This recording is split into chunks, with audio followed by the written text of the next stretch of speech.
नमस्कार मित्रांनो, आपण विभूतिपादामधले सूत्र बघतोय. आज आपण 6वं सूत्र बघणार आहोत. तस्य भूमिषु विनियोगः. तस्य म्हणजेच त्याचा, भूमिषु म्हणजे पायऱ्यांवरती किंवा आपण टप्प्याटप्प्यांवरती पण म्हणू शकतो. विनियोग या शब्दाचा अर्थ वापर करणे असा होतो. एकंदरीत जेव्हा आपण या सूत्राकडे बघतो तेव्हा त्याचा म्हणजेच संयमाचा वापर याबद्दल या सूत्रामध्ये सांगितलेलं आहे. आपण संयम म्हणजे काय हे यापूर्वी शिकलो. धारणा, ध्यान, समाधी या गोष्टींनी संयम बनतो. त्या संयमाचा वापर इथे पतंजली ऋषी टप्प्याटप्प्याने करायला होता. चित्ताच्या वेगवेगळ्या साधने हा जो वापर आहे तो टप्प्याने झाला तर त्याचा फायदा म्हणजे त्याचा विनियोग आपल्याला अधिकाधिक होऊ शकतो असं पतंजली ऋषी म्हणतात. एक छान उदाहरण लक्षात घेऊया. आपण पहिली झालेल्या एका विद्यार्थ्याला थेट 10वी टाकू शकतो का? नाही.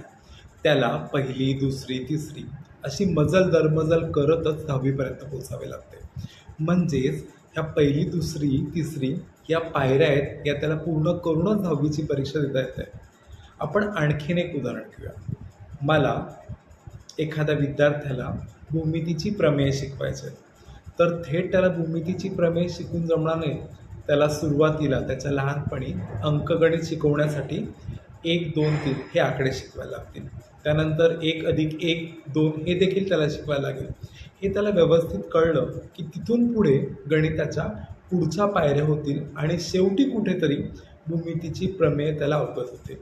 म्हणजेच तो विद्यार्थी या संयमाचा वापर खास टप्प्यांमार्फत करत करत करत पुढे जाऊन पादक्रमण करत असतो.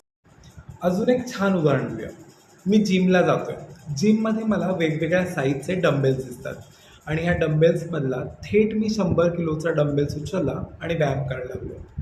त्याच ठिकाणी माझ्या हाताची जी कल्पना तुम्ही करताय तीच होणार आहे.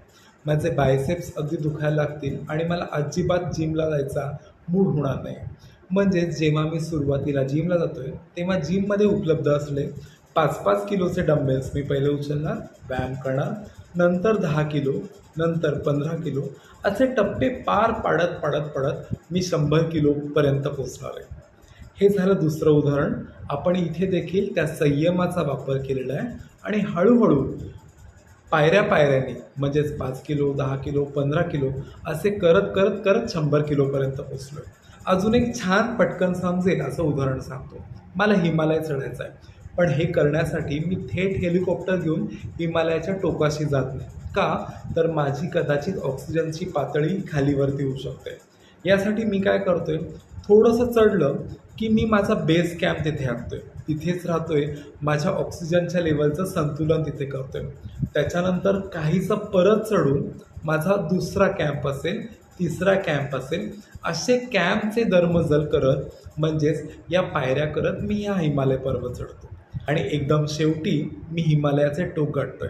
म्हणजेच मी इथे काय करतोय, भूमिषु पायऱ्यांचा टप्प्याटप्प्यांचा अवलंब करतोय. एकंदरीतच हे सूत्र काय सांगतं की आपण जेव्हा संयमाचा वापर करतोय तेव्हा आपण घाई करायची नाही आहे. बघा, या सूत्रातनं आपण काय शिकतोय की आपल्याला विभूती म्हणजेच ऐश्वर्य प्राप्त करायचं आहे. मात्र संयमाच्या या रस्त्यावरती आपल्याला घाई न करता आपल्याला टप्प्याटप्प्याने ही विभूती प्राप्त होणार आहे.